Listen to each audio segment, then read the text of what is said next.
Hello అండి. Hi అందరికీ. ఇదిగోండి మనం మటన్ కర్రీ చేయబోతున్నాం. ఇదిగోండి ఇక్కడ ఇది అరకిలో మటన్ అండి. ఇది నేను శుభ్రంగా కొంచెం ఉప్పేసి కడిగి పెట్టేసుకున్నామండి. ఇప్పుడు దీనికి మ్యాగ్నేట్ చేసుకుందాం. ఆహ్, కడిగేసిన తర్వాత కొంచెం చిల్లులు గిన్నెలో వేసేసి వాటర్ అంతా పోయేటట్లు చూసుకోవాలండి. లేకపోతే నీసు వాసన వస్తది. ఇక్కడొచ్చేసి మనం ఉప్పు వేస్తున్నామండి తగినంత. ఉప్పు వేసేసిన తర్వాత ఇప్పుడు మనం ఇంకేమేమి వేస్తానో చూపిస్తాను. కాస్త చిన్న స్పూన్‌తో పసుపేసానండి.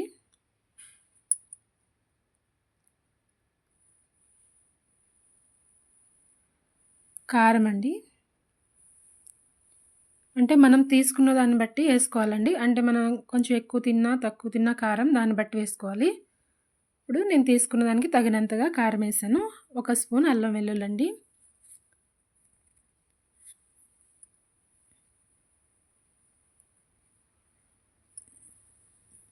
కొంచెం ఆయిల్ అండి. వేసేసి ఇవంతా మనం శుభ్రంగా కలిపేసుకోవాలండి బాగా. ఇలాగ మ్యాగ్నేట్ చేయటం వల్ల ఏంటంటే మనకి ఉప్పు, కారం అంతా ముక్కలకి పట్టేస్తుంది. ఇలా మ్యాగ్నేట్ చేస్తే మొత్తం ముక్కలకి పట్టేస్తదండి ఉప్పు, కారం ఇవన్నీ. అందుకోసమే మ్యాగ్నేట్ చేసుకోవాలి.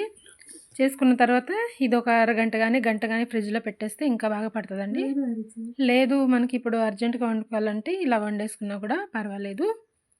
మనం మొత్తం కలిపేసేసి ముక్కలు పక్కన పెట్టేసుకోవాలండి.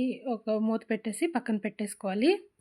ఇప్పుడు మనం ఈ కర్రీని మనం కుక్కర్‌లో చేసుకోవాలండి. ఎందుకంటే మటన్ కాబట్టి చాలా ఎక్కువ టైం పడతది. బయట ఉడకడానికి టైం పడతది కాబట్టి కుక్కర్‌లో పెడితే చాలా బాగా పడతది.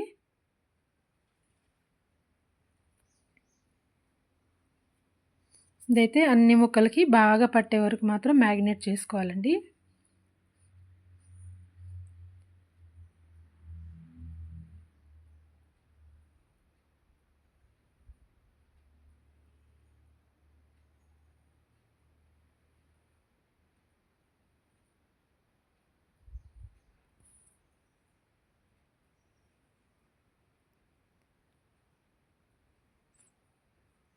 ఇంకా పక్కన పెట్టేసుకుందామండి. ఇప్పుడు మనం ఒక కళాయి తీసుకుందాం. కళాయిలో ఆయిల్ కూడా వేసుకున్నామండి. ఒక కప్పు ఉల్లిపాయలండి. అంటే మనం తీసుకున్న ఒక కేజీనా, అర కేజీనా దాన్ని బట్టి ఒక పెద్ద ఉల్లిపాయలైతే ఒక ఉల్లిపాయ సరిపోతది. మీడియం సైజ్ అయితే 2 ఉల్లిపాయలు తీసుకోవాలండి. నేనైతే ఇక్కడ ఒక పెద్ద ఉల్లిపాయ తీసుకున్నాననమాట. ఒక కప్పుతో చిన్న కప్పు. అంటే మనకి గ్రేవ్ ఎంత కావాలనే దాన్ని బట్టి కూడా ఏసుకోవాలండి. మనకి ఎక్కువ గ్రేవ్ కావాలంటే ఎక్కువ ఉల్లిపాయలు, టమాటాలు తీసుకోవాలి. మనకి అంత అవసరం లేదంటే తక్కువ తీసుకోవాలి. నేనైతే ఇక్కడ ఒక పెద్ద ఉల్లిపాయ తీసుకున్నానండి. హాఫ్ కేజీ కాబట్టి.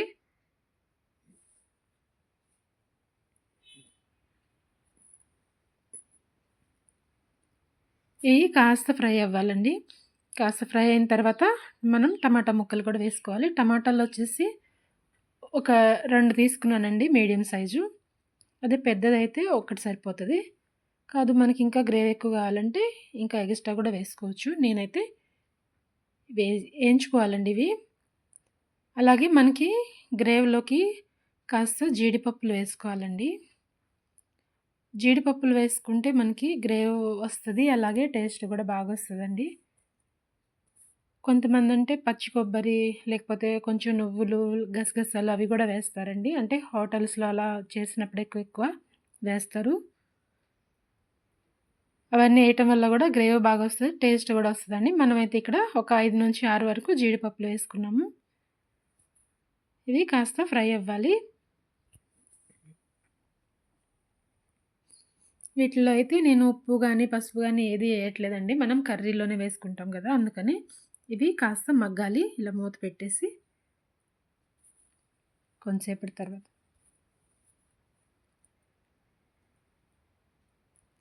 ఇలా మధ్య మధ్యలో కలుపుకోవాలండి.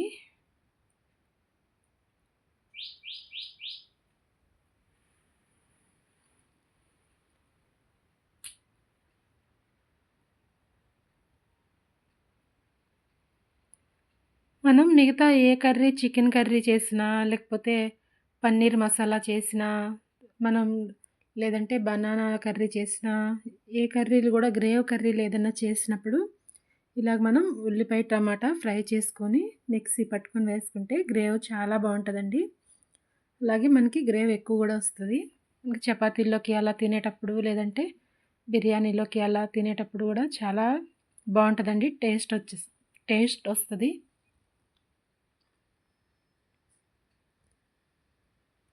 ఇంకా ఇది ఆఫ్ చేసేసుకుందాము. ఒక మిక్సీ జార్ తీసుకుందాం. చల్లారిపోయిన తర్వాత మిక్సీ జార్‌లో వేసేసుకోవాలండి.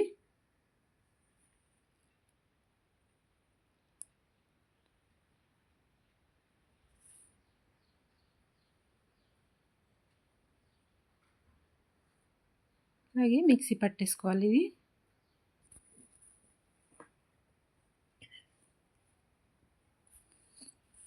చూసారు కదా! ఇలాగా మెత్తగా పేస్ట్ చేసేసుకోవాలండి. ఉల్లిపాయను, టమాటాని ఇలాగా పేస్ట్ చేసేసుకుంటే చాలా బావుంటది. మనం ఇక్కడ కుక్కర్ తీసుకున్నామండి. ఇదిగోండి ఒక చిన్న దాల్చిన చెక్క 2 ముక్కలు, ఒక లవంగా, 2 యాలుక్కాయలండి. అలాగే ఒక బిర్యానీ ఆకు.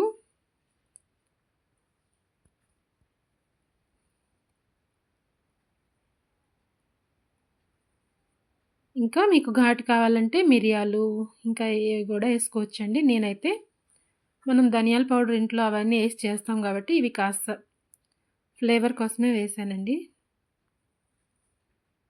ఇంకా మనం ముందుగా గ్రైండ్ చేసి పెట్టుకున్న పేస్ట్ కూడా ఇందులో వేసేస్తాము.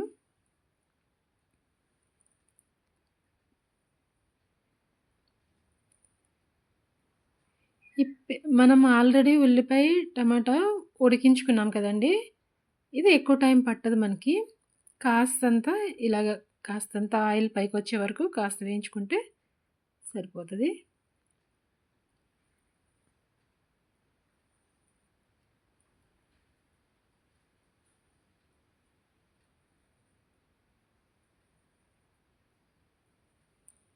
చూసారు కదా! ఆయిల్ గూడా పైకొస్తుంది. ఇప్పుడు మనం మటన్ వేసేసుకుందామండి. మ్యాగ్నేట్ చేసుకున్న మటన్.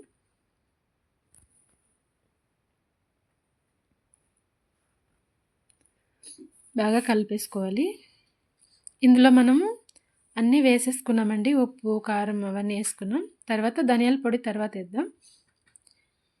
ఇదైతే ఇలాగ మీడియం ఫ్లేమ్‌లో పెట్టుకొని కాస్తంత వేగాలి.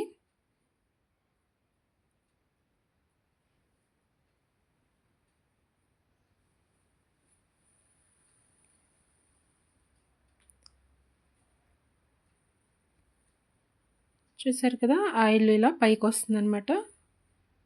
ఇప్పుడు ధనియాల పౌడర్ అండి.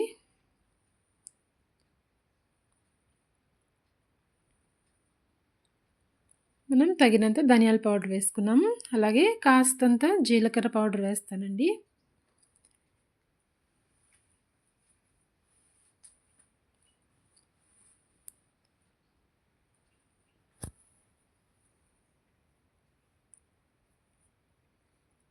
ఈ జీలకర్ర పౌడర్ ఎందుకంటే కాస్త టేస్ట్ బావుంటదని వేస్తానండి నేను అప్పుడప్పుడు.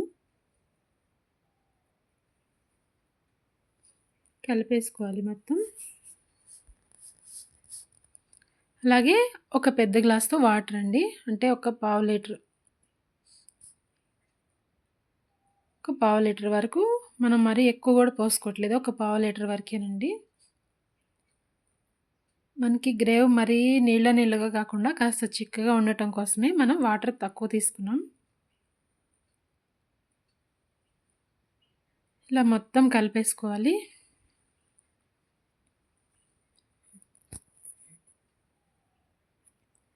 కొంచెం కొత్తిమీర వేస్తున్నానండి.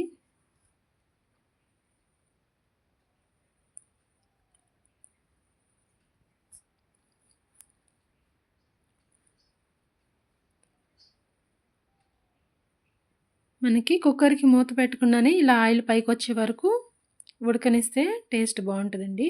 అలాగే మనం ఉప్పు చూసుకోవాలి ఇందులో ఉప్పు, కారం ఇంకేమైనా పడతదా అని. నేను వేసిన దానికి ఉప్పు, కారం అన్నీ చక్కగా సరిపోయాయండి. మనం ఇప్పుడు మూత పెట్టేసుకుందాం. మూత పెట్టేసుకొని ఇంకా మనం విజిల్లు రానివ్వాలండి. ఇలా మూత పెట్టి కాసేపు ఉంచి ఆవిరొచ్చిన తర్వాతే విజిల్ పెడతానండి నేను.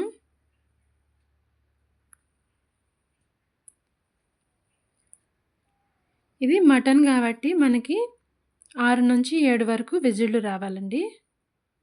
అలా వస్తేనే మనకి చక్కగా ఉడుకుతుంది. మటన్ ఒక్కొక్కసారి వచ్చేసి చాలా ముదురుదొస్తదండి. అందు గురించి మనం 5-6 విజిల్లు ఇలా 7 విజిల్లు రానిచ్చామనుకోండి చక్కగా ఉడికిపోతుంది.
ఇప్పుడు ఆవిరిపోయిన తర్వాత మనం ఇదిగోండి మూత తీసేసాం.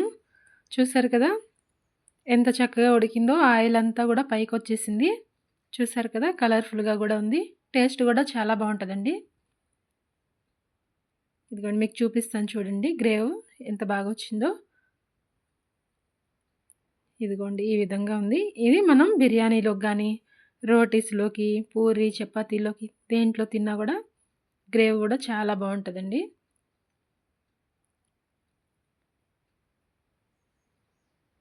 ఉప్పు కారం మసాలాలు అన్నీ చక్కగా పట్టాయండి ముక్కకు కూడా. ఇప్పుడు మనం బౌల్లోకి తీసేసుకున్నాం. చూసారు కదా మటన్ గ్రేవ్ కర్రీ రెడీ అయిపోయిందండి. మీరు కూడా తప్పకుండా ట్రై చేసి చూడండి, చాలా బాగుంటుంది. నా వీడియో నచ్చినట్లయితే లైక్ చేయండి, సబ్స్క్రైబ్ చేసుకోండి. థ్యాంక్ యూ అండి.